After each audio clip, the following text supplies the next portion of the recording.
কিছু লোক বা আপনাদের মধ্যে কেউ গেম খেলেন, অনলাইন গেম খেলেন, এবং তারা সবসময় গেমের মধ্যে থাকে, তারা গেমে ডুবে থাকে। কেউ কেউ গাড়ি পছন্দ করে, তারা সবসময় গাড়ি নিয়ে কথা বলে, গাড়ি নিয়ে চিন্তা করে, গাড়ি নিয়ে চিন্তা করে। তাদের ফোনের ওয়ালপেপার গাড়ির ছবি, তারা সবসময় গাড়ির আপডেট দেখেন। এই ব্যক্তিটি গাড়িতে খাউদ হয়ে আছে। খাউদের প্রধান অর্থ হলো কিছুতে পুরোপুরি ডুবে থাকা।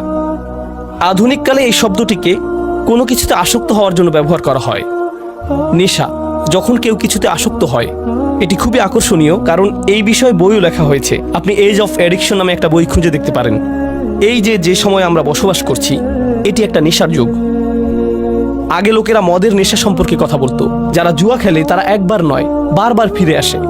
তারা তাদের বাড়ি হারায়, পরিবার হারায়, এবং তারা এটা বন্ধ করতে পারে না। মাদক একটি নেশা হতে পারে। বহু লোক ইতিমধ্যে জানতে পারেন যে বিশ্বের নামকরা সামাজিক মিডিয়াগুলো, যেমন ফেসবুক, ইনস্টাগ্রাম, এই সংস্থাগুলো প্রথম তৈরিতে তারা বিশ্বের শীর্ষ ক্যাসিনোগুলোতে গিয়েছিল, কারণ তাদের অ্যাপ্লিকেশনগুলোর অ্যালগোরিদম এমনভাবে করা হয়েছে যেটা নিশ্চিত করে যে তাদের ব্যবহারকারীরা অ্যাপে থাকে। তারা চায় না যে আপনি টিকটক অন করেন এবং তা বন্ধ করে দেন। তারা চায় যে আপনি এটা অন করেন, সোয়াইপ করেন, আবার সোয়াইপ করেন, আবার সোয়াইপ করেন, এবং করতেই থাকেন। এই অ্যালগোরিদম বানাতে তাদের মানুষের আচরণ অধ্যয়ন করতে হয়েছিল। তাই তারা ক্যাসিনোতে গিয়েছিল এবং সেখান থেকে সেরা সাইকোলজিস্ট নিয়ে আসে, কারণ ক্যাসিনো শিল্প প্রথমে সাইকোলজিস্ট নিয়োগ দিয়েছিল যাতে লোকেরা স্লট মেশিনে বসে টাকা বের করতে পারে। তাদের উদ্দেশ্য ছিল আমাদেরকে সেখানে কতটুকু সময় ধরে রাখতে পারে, কারণ তারা সেখানে আমাদেরকে যত লম্বা সময় সম্ভব ধরে রাখতে পারবে, আমরা আরও বেশি আসক্ত হব। যারা লাস ভেগাসে ক্যাসিনো শিল্পের হিউম্যান বিহেভিয়ার তৈরি করেছিলেন, সেই একই লোকদের সিলিকন ভ্যালিতে নিয়ে আসা হয়েছিল সোশ্যাল মিডিয়ার ইউজার বিহেভিয়ার মডেল তৈরি করতে। কারণ তারা জানে যদি আপনি সবচেয়ে আসক্ত হন, তখন তারা আপনার থেকে সবচেয়ে বেশি প্রফিট করতে পারবে। যদি আপনি নেশায় ডুবে যান এবং আপনি বের হতে পারবেন না, যদি আপনি নেশায় ডুবে যান তখন আপনি বের হতে পারবেন না, এবং আপনি যদি এটা আবার করতে না পারেন, তাহলে আপনি আপনার ভিতরে কিছুই নেই এরকম একটা অনুভব করবেন। সে মদ পান করে এবং সে মনে করে সে ভালো ফিল করছে, সে চলে যায়। তার 1 ঘন্টা 2 ঘন্টা পর আবার মদ খেতে ইচ্ছা করে, তার আবার একটা চাহিদা তৈরি হয়, আমাকে আরেকটা দিন, আরেকটা দিন। তাদের পেট ব্যথা করতে থাকলেও তারা মদ পান করে যায়। তারা অর্ধেক ঘুমন্ত অবস্থায় থাকলেও মদ পান করে থাকে। তারা ঘুম থেকে উঠে এসেও মদ পান করতে চায়। এটি অনলাইন অন্যান্য নেশা এবং বিনোদনের নেশার ক্ষেত্রেও সত্যি। কিছু লোক চলচ্চিত্রে আসক্ত, নেটফ্লিক্সে কিছু লোক আসক্ত, স্পোর্টসে কিছু লোক আসক্ত।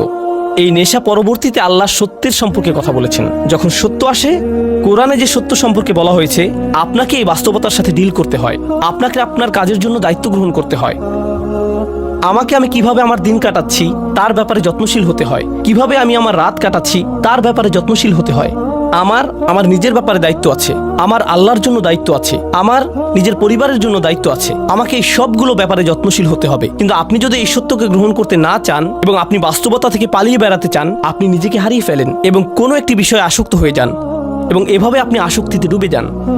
আপনি জানেন কিছু মানুষ কি করে?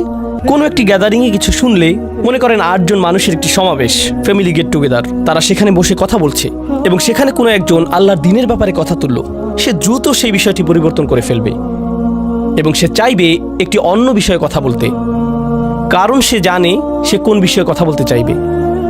না না না, জানো ইউএফসি ফাইটে কি হয়েছে, এই খেলাটিতে কি হয়েছে, এই ছবিটিতে কি হয়েছে, ও আল্লাহ সেগুলো কত ভালো ছিল, এবং আমি এভাবে কথা বলতে থাকি, কথা বলতে থাকি, কথা বলতে থাকি। তারা যদি দিন সম্পর্কে কথা বলে, তবে তারা দিনকে একটা মজার ছলে কথা বলে। এই বিষয়ে কথা বলাটা একটু ফান। তখন আল্লাহ বলেন, হাত্তা ইয়াখুদু ফি হাদিসিন গায়রিহি, তাদের সাথে ততক্ষণ কথা বললেন না যতক্ষণ পর্যন্ত তার অন্য বিষয়ে ডুবে না যায়, যতক্ষণ পর্যন্ত তারা অন্য বিষয়ে ডুবে না যায়। এখন আমার আপনার নিজেদেরকে জিজ্ঞাসা করা উচিত, এটা মানুষের সম্পর্কে সমালোচনা নয়, এটা আমি এবং আপনি আমাদের সম্পর্কে যা ভাবি তাই। আমি প্রতিদিন যে বিষয়ে ডুবে থাকি, এর কি কোনো উদ্দেশ্য আছে, নাকি আমরা আসলে শুধু এদিক ওদিক ঘুরে বেড়াচ্ছি? এই প্রশ্নটি আমি আমাকে জিজ্ঞেস করতে চাই। বিচার দিবসে আল্লাহ বলবেন, বিচার দিবস সম্পর্কে আল্লাহ বললেন, ইয়াউমা ইযিল্লিল মুকাযযিবিন আল্লাযীনা হুম ফি খাউদিন ইয়ালআবুন, তারা বিভিন্ন বিষয়ে ডুবে আছে এবং সেই বিষয়ে এদিক ওদিক ঘুরে বেড়াচ্ছে, তারা শুধুই ঘুরে বেড়াচ্ছে।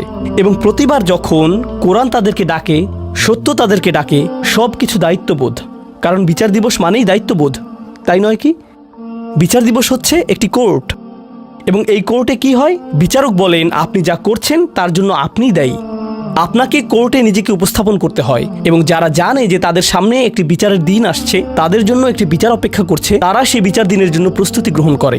এটাই এই জীবনে হয়, এটাই বিচার দিবসের জন্য সাধারণ যুক্তি। কিন্তু যেই ব্যক্তি সেই ট্রায়ালের জন্য প্রস্তুত নয়, তারা শুধু খেলে বেড়াচ্ছে, তারা গেমে আসক্ত, তাহলে তারা সেই বিচার দিনে খুবই বিপদে পড়বে।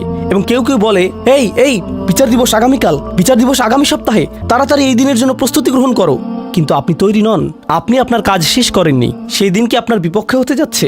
আরে যান যান, আমাকে খেলতে দেন। এটা সত্য নয়। ওহ, এই মানুষগুলো খুব বেশি বেশি, আসলেই খুব বেশি বেশি, তারা খুবই নেতিবাচক, আমাকে আমার মতো থাকতে দিন। আপনি জানেন, এমন একটা সময় ছিল যখন দার্শনিকেরা ক্যাপিটালিজম, কমিউনিজম, অ্যাথিজম এইগুলো নিয়ে কথা বলতো। এখন আমরা একটা নতুন পৃথিবীতে, আপনার ইমোশনই আপনার নতুন ধর্ম। আমাকে একটু ভালো থাকতে দিন তো, আমি শুধু ভালো থাকতে চাই, আমাকে আমার মতো থাকতে দিন। আপনি জানেন, বিচার দিবসে আল্লাহ এমন একটি বর্ণনাই দিয়েছেন, আল্লাযীনা হুম ফী খাউদিন ইয়ালআবুন। যখন কোনো মানুষ কোনো কিছুতে ডুবে যায়, তখন সে আর অন্য কিছুতে যেতে চায় না, সে ওখানে আটকে পড়ে, তারা একই জায়গায় থাকে। যখন কোনো মানুষ কোনো কিছুতে আসক্ত হয়, তখন আপনি তাকে 1 বছর আগেও যেখানে দেখেছেন, এখনও ঠিক সেখানেই দেখবেন। আপনি জানেন, যখন মানুষ কোনো কিছুর পরিবর্তন করে না, আল্লাহ তাদেরকে পরিবর্তন করেন। আল্লাহ বলেন, ওয়াল্লাযীনা ইয়াওমা ইউদআউনা ইলা নারি জাহান্নামা দাআ। তখন আল্লাহ তাদেরকে জাহান্নামের আগুনের দিকে ঠেলে দেন। তাদেরকে ঠেলে দেওয়া হয় কারণ তারা নিজেরা নড়ে না, তারা যেতে চায় না। হাযিহিন নারুল্লাতী কুনতুম বিহা তুকাযিবুন। এই হচ্ছে জাহান্নাম, যাকে তোমরা মিথ্যা বলতে। আফাসিহরুম হাযা। যদি আমি বলি এটা কি জাদু, আও আনতুম লা তুবসিরুন, তুমি কি দেখছো না? কারণ আমি কোনো আগুন দেখতে পাচ্ছি না। হে আস্তাগফিরুল্লাহ বলো, এগুলো করো না। আমাদেরকে আল্লাহকে ভয় করা উচিত, আমাদের বিচার দিবসকে ভয় করা উচিত। ও হ্যাঁ, আমার আগুন ভয় করা উচিত, কিন্তু আমি তো কোনো ধোঁয়া দেখতে পাচ্ছি না, আমি তো তাপমাত্রা বাড়তে দেখছি না। আল্লাহ বলেন, এটা মিথ্যা। যখন বিচার দিবস আসবে, আও আনতুম লা তুবসিরুন, তুমি এটা দেখবে না। ইসলাউহা ফাসবিরু আলা তাসবিরু সাওয়াউন আলাইকুম ইন্নামা তুজজাউনা মা কুনতুম তা'মালুন। এখন যাও এর ভিতর এবং এটা উপভোগ করো। তুমি এটা সহ্য করতে পারো বা না পারো, এটা কোনো ব্যাপারই না, এটার এখন কোনো মূল্যই নেই। আমি এখন এই খুতবাটিকে ছোট করে আনতে চাই। অন্যদিকে এই মানুষের বিপরীত দিকে কিছু মানুষ থাকবে যারা বিচারের দিনে কোনো ধরনের বিপদে পড়বে না। আল্লাহ বলেন, ইন্নামাল মুত্তাকিনা ফি জান্নাতিন ওয়া নাঈম। যে মানুষের তাকওয়া ছিল, তারা জান্নাতে যাবে এবং সেখানে আরাম করবে। আয়াতের পরবর্তী অংশটি হচ্ছে জান্নাতের বর্ণনা। এটা নিয়ে হয়তো পরবর্তীতে কখনো কথা বলবো, কিন্তু আমি চাই আপনারা এই বিষয়টি নিয়ে চিন্তা করুন। মুত্তাকিন বলতে আসলেই কি বোঝায়? মুত্তাকিন শব্দটা আমরা সবসময় শুনে থাকি, আমাদের তাকওয়া থাকা উচিত, আমাদের তাকওয়া থাকা উচিত। তো তাকওয়া শব্দটি এসেছে ওয়াকায়া শব্দ থেকে। আপনার জানা উচিত, ওয়াকা মানে হচ্ছে প্রতিরোধ করা। এখান থেকে যে শব্দটি এসেছে, আমরা দোয়াতে এই কথাটা বলে থাকি, ওয়াকিনা আযাবান নার। তাকওয়া একই শব্দ। ওয়াকিনা আযাবান নার মানে হচ্ছে আমাদেরকে বিচার দিবসের শাস্তি থেকে রক্ষা করুন। আল্লাহ বলেন, কু আনফুসাকুম ওয়া আহলিকুম নার। তোমাকে এবং তোমার পরিবারকে জাহান্নামের আগুন থেকে রক্ষা করো। ইত্তাকা বা মুত্তাকি হচ্ছে সে যে নিজেকে রক্ষা করে। যখন আপনি বাসায় যান, দরজা বন্ধ করেন, যখন হাঁটতে যান, তখন দরজায় তালা দেন, এর মানে আপনি একটু তাকওয়া অবলম্বন করেছেন, কারণ আপনি নিজেকে রক্ষা করেছেন। তাই মাঝে মাঝে আমরা তাকওয়াকে আল্লাহর ভয় বলে অনুবাদ করে থাকি। আরবিতে ভয় হচ্ছে খৌফ, খাশিয়া। এছাড়া আরবিতে ভয় বোঝাতে আরও অনেক শব্দ ব্যবহার হয়ে থাকে, তো তাকওয়া সেগুলোর মধ্যে একটি। আসলে তাকওয়া বলতে বোঝায় যখন আপনি নিজেকে সতর্ক থাকার মাধ্যমে রক্ষা করেন। ধরুন, যখন কোনো মানুষ হজে যায়, আল্লাহ বলেন, অতাজাওয়াদু ফাইন্না খায়রাজ যাদ আত-তাকওয়া। হজে যাওয়ার সময় আপনি আপনার প্রয়োজনীয় জিনিসগুলো নিয়ে যাচ্ছেন, কারণ আপনি জানেন বেস্ট প্রভিশন ইজ প্রিকশন, আপনাকে রক্ষা করার জন্য। এটা দিয়েই তাই বিভিন্ন জিনিসও বোঝায়। এখন এই শব্দটি এই আয়াতে কি বোঝাচ্ছে? মানুষ যারা নিজেদেরকে রক্ষা করে, যখনই তারা দেখে যে তারা কোনো একটি আসক্তিতে জড়িয়ে যাচ্ছে, তখন তারা বলে, আমাকে এখান থেকে নিজেকে সরিয়ে আনতে হবে। যখন তারা দেখে তাদের সঙ্গীগুলো কোনো একটি বিষয়ে আসক্ত হয়ে যাচ্ছে, তখন সে বলে, ও না না, আমাকে এখান থেকে নিজেকে রক্ষা করতে হবে। তাই তারা সব সময় নিজেদেরকে সেসব সঙ্গ থেকে সরিয়ে নিচ্ছে, যেসব সঙ্গে থাকলে তারা কোনো আসক্তির দিকে জড়িয়ে যেতে পারে। তারা সবসময় আমাদের আশেপাশে আছে, আমরা কেউই নিরাপদ নই। মুত্তাকিন শব্দটি ব্যবহার করার মাধ্যমে এমন মানুষকে বোঝায় যে সব সময় সতর্ক, তারা কখনোই বিশ্রাম নেয় না, তারা সব সময় একটা প্রতিরক্ষা বলয়ের মধ্যে থাকে। তারা জানে যদি তারা এভাবে না থাকে তাহলে স্লিপ করতে পারে। ইন্নাল মুত্তাকিনা ফি জান্নাতিন ওয়া নাঈম।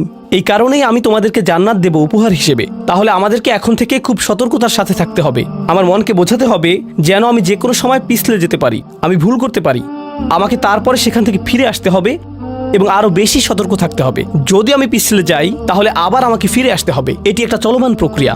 এগুলোর শেষে আল্লাহ বলেন, ফি জান্নাতিন ওয়া নাঈম। আপনি যখন জান্নাতে যাবেন আপনারা বাগান পাবেন, কিন্তু সবচেয়ে গুরুত্বপূর্ণ আপনারা পাবেন নাঈম। যে নাঈম শব্দটি এসেছে নুউমা থেকে, যার মানে হচ্ছে নরম এবং বিশ্রাম। তাদের এখন কোনো তাকওয়া থাকার প্রয়োজন নেই, তাদের এখন কোনো সতর্কতার প্রয়োজন নেই। তারা তখন বলবে এখন আমি বিশ্রাম নিতে পারি। তাহলে আল্লাহ কি করলেন? আল্লাহ আমাদেরকে দুটি ছবি দেখালেন। একটি হচ্ছে এমন ব্যক্তিরা যারা এখন নাইমে আছে, তারা বর্তমানে যেদিকে মনে চায় সেদিকে ঘুরে বেড়াচ্ছে, রিল্যাক্স করছে, তাদের কোনো কিছু চিন্তা করার নেই, শুধু বিশ্রাম নিচ্ছে। এবং অন্যদিকে তাকওয়াপূর্ণ ব্যক্তিরা তারা পরবর্তীতে রিল্যাক্স করবে।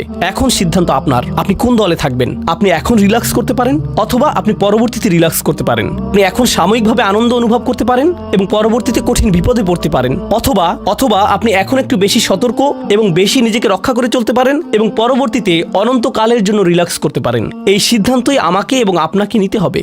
আমি আল্লাহ আজ্জা জাল্লার কাছে দোয়া করছি, আল্লাহ আমাদেরকে যে কোনো ধরনের খাউদ থেকে রক্ষা করুন, যা আমাদেরকে সত্য থেকে দূরে নিয়ে যায় এবং আমাদেরকে মুকাদ্দিবিনদের অন্তর্ভুক্ত করে। আল্লাহ আমাদেরকে তাকওয়া সম্পূর্ণ করুন, যাতে আমরা আল্লাহর দয়ার অন্তর্ভুক্ত হতে পারি, যাতে আমরা জান্নাতুল নাঈমে যেতে পারি। বারাকাল্লাহু লি ওয়া লাকুম ফিল কুরআনিল হাকিম ওয়া নাফা'নি ওয়া ইয়্যাকুম বিল আয়াতি ওয়াদ যিকরিল হাকিম।